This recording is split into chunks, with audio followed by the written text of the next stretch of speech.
nerves are still connected. The blood tube comes right out. Doesn't even hurt.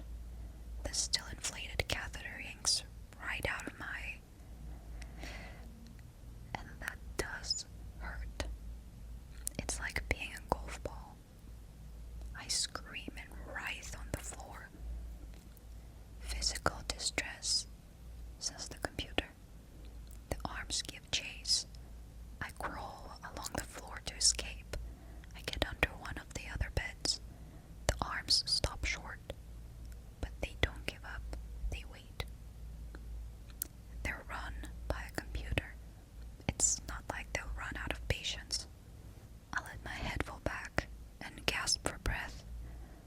After a while, the pain subsides and I wipe tears from my eyes. I have no idea what's going on here. Hey, I call out. One of you, wake up. What's your name? The computer asks. One of you humans, wake up, please. Incorrect, the computer says. My crotch hurts so bad I have to laugh. It's just so absurd. Plus the endorphins are kicking in and making me giddy. I look back at the catheter by my bunk. I shake my head in awe. That thing went through my urethra. Wow. And it did some damage on the way out. A little streak of blood sits on the ground. It's just a thin red line of...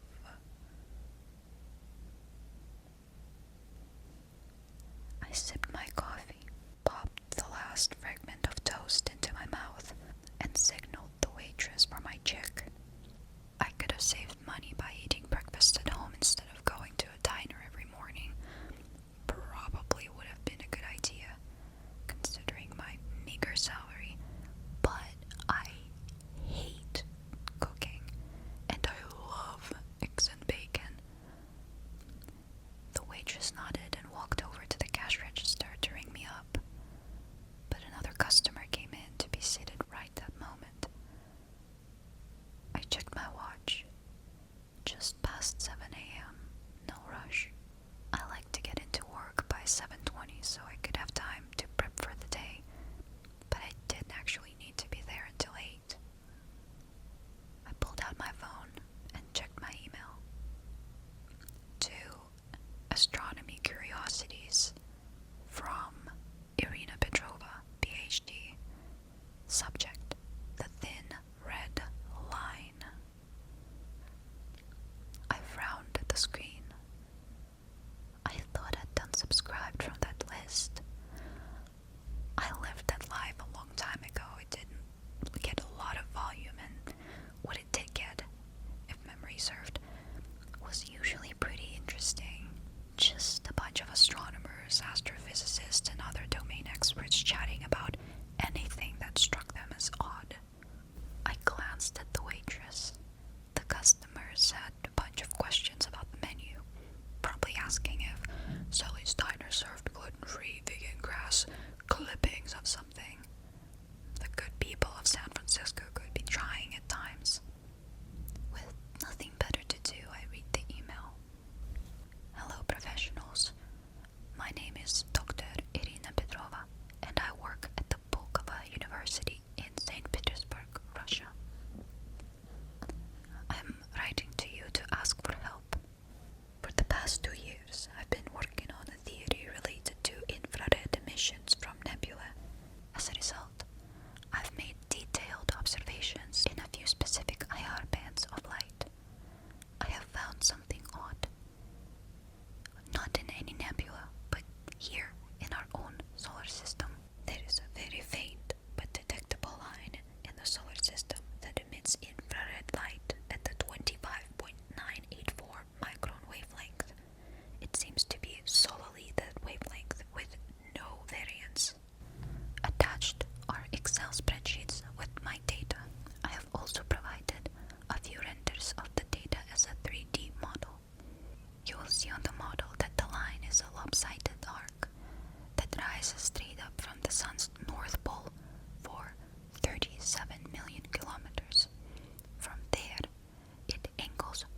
while searching for IR emissions from nebulae.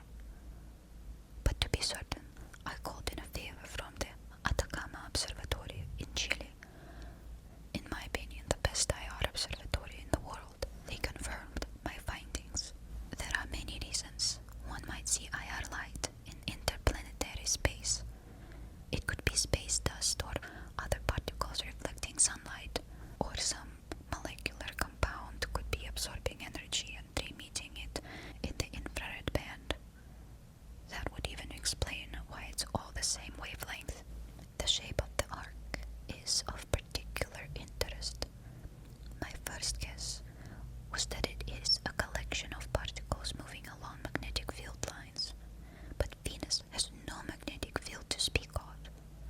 No magnetosphere, no ionosphere, nothing.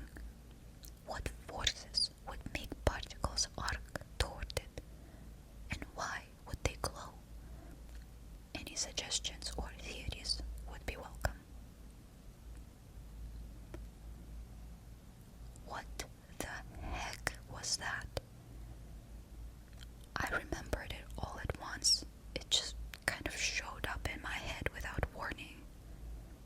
I didn't learn much about myself. I live in San Francisco. I remember that. And I like breakfast. Also, I used to be into astronomy, but now I'm not.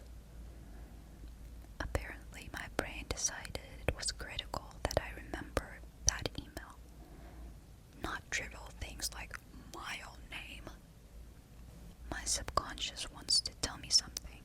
Seeing the line of blood must have reminded me of the thin red line title of that email. But what's that got to do with me? I shimmy out from under the bed and sit up against the wall. The arms angle toward me but still can't reach. Time to get a look at my fellow patients. I don't know who I am or why I'm here, but at least I'm not alone. And they're dead. Yes, definitely dead. The one closest to me was a woman, I think. At least she had long hair. Other than that, she is mostly a mummy. Desiccated skin wrapped over bones. There's no smell. Nothing is actively rotting. She must have died a long time ago. The person in the other bed was a man. I think he's been dead ever longer. His skin is not only dry and leathery, but also crumbling away. Okay, so I'm here with two dead people. I should be disgusted and horrified, but I'm not. They're so far gone, they don't even look human. They look like Halloween decorations. I hope I wasn't close friends with either of them. Or if I was, I hope I don't remember it. Dead people is a concern, but I'm more concerned that they've been here so long. Even a quarantine area would remove dead people, wouldn't they? Whatever's wrong must be pretty darn bad. I get to my feet. It's slow and it takes a lot of effort. I steady myself at the edge of Miss Mummy's bed. It wobbles, and I wobble with it, but I stay upright. The robot arms make a play for me, but I flatten myself against the wall again. I'm pretty sure I was in a coma. Yeah, the more I think of it, I was definitely in a coma. I don't know how long I've been here, but if I was put here at the same time as my roommates, it's been a while. I rub my half-shaved face. Those arms are designed to manage long-term unconsciousness. More evidence I was in a coma. Maybe I can get to that hatch. I take a step, then another, then I sink to the floor. It's just too much for me. I have to rest. Why am I so weak when I have these well-toned muscles? And if I was in a coma,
I shuffle along the wall, using my back for support as much as my feet.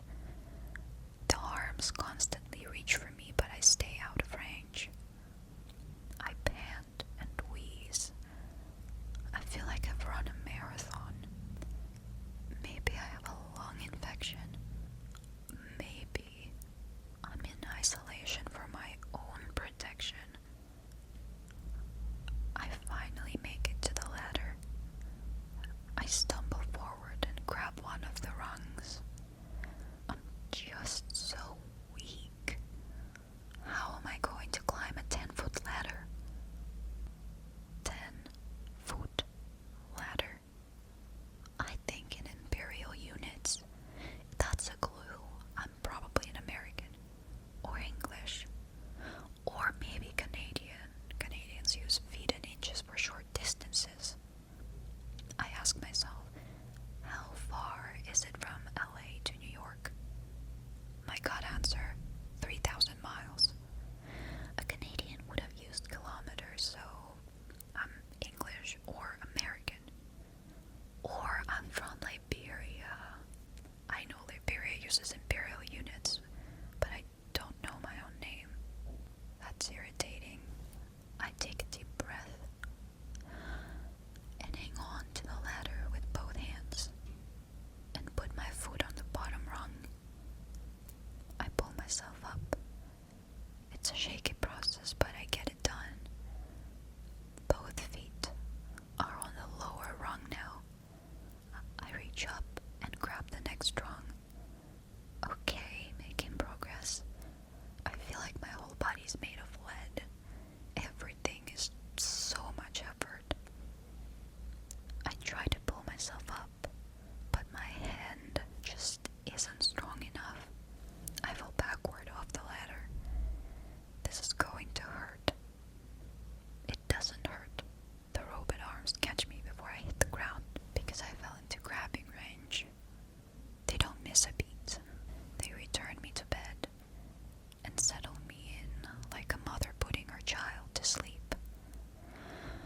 You know what? This is fine. I'm really tired at this point, and lying down kind of works for me. The gentle rocking of the bed is comforting. Something bugs me about how I fell off the ladder. I replay it in my head. I can't put my finger on it, but there's just a wrongness to it. I drift off. And this is